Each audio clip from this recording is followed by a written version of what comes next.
what, I'm really interested in the acting coach part. So tell me what you're Sure. doing, how you're doing it, and tell me about, you have coined the term or repackaged the term oppositional listening. That's correct. Are you doing that to me right now? What? No. No. Okay. No. Well, kind of. I mean, it's something we do involuntarily in life. I mean, a lot of what I teach is trying to like replicate what we do in life in Right. imaginary circumstances, trying to get us to like tap into how we live generally. Right. You know? To be real. I mean, you have to be convincing in the character in order to be. Yeah, I mean, there's sort of two ends that need to be hit. There's being real and being interesting. So a lot of things are real, but we don't like sit around watching people, chat at a diner because like, why? Well, some you people know. actually do, and that's frightening. Yeah. But Yeah, that's I a guess whole that's other. true. Yeah. That's a whole other but, thing. But I've found that one way to make and I mean a lot of people employ this technique sort of, it's called playing against the results. It's basically like if you're listening for what you're about to hear, there isn't much to react to. There isn't much to naturally respond to, and it's hard to listen for the first time to something you're expecting to hear. Right. So if you've Whereas- got dialogue that you've memorized and you know what's going to come out of the other actor's mouth, is that kind of what you're talking about? Yeah, if you know what's going to come out of the other actor's mouth and you're listening for that, Right. it's hard to respond. In order to react. A lot of people have, suggested that you listen for something else. I say to make it as interesting as possible, you listen for the opposite.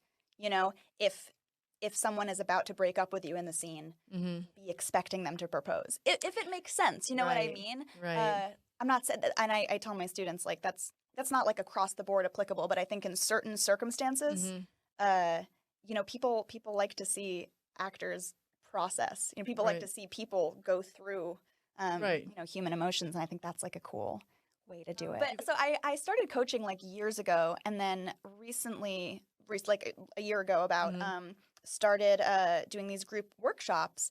And I wasn't calling myself a teacher. I was just like, facilitating the workshop. Right. Using But then I your started, yeah. like, it kind of morphed into like, I think I'm a pretty good actor. But I realized that when I coach people, they book the jobs. So I was like, oh, this feels really fulfilling for me Right. to kind of take someone and just sort of, and not directorially, not say, I think you should do this, but say, Right. what are you trying to do? Let me help you do that to the max that you can.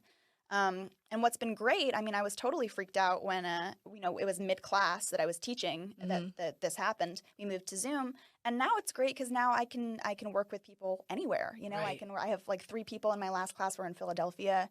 I've been coaching Wow. a guy from LA, so it's kind of cool that it's Yeah. The workship is called the Seasoned Actor, That's yes. which is sorry. No, I was going to ask you. That's perfect. Yeah, it's because I'm lucky that I've gotten, I come from a very theatrical family, and I've gotten a lot of diverse theatrical training. When you get enough of it, it can be kind of, hard to work through what to use when Right. and what's most valuable.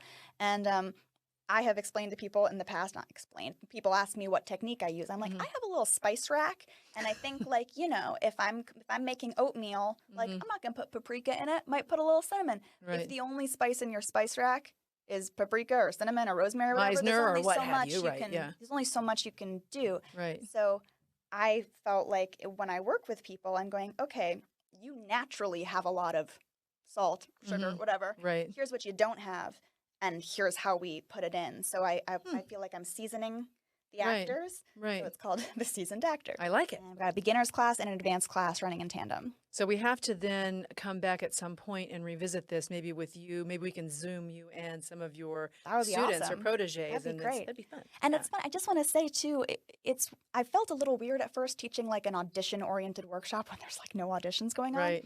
But it was amazing how people feel so artistically deprived right now Right. that they really look forward to. And I have students in their 70s. I mean, it's not like Yeah. this is not like a lot of working actors, and they just need a way to keep fulfilled.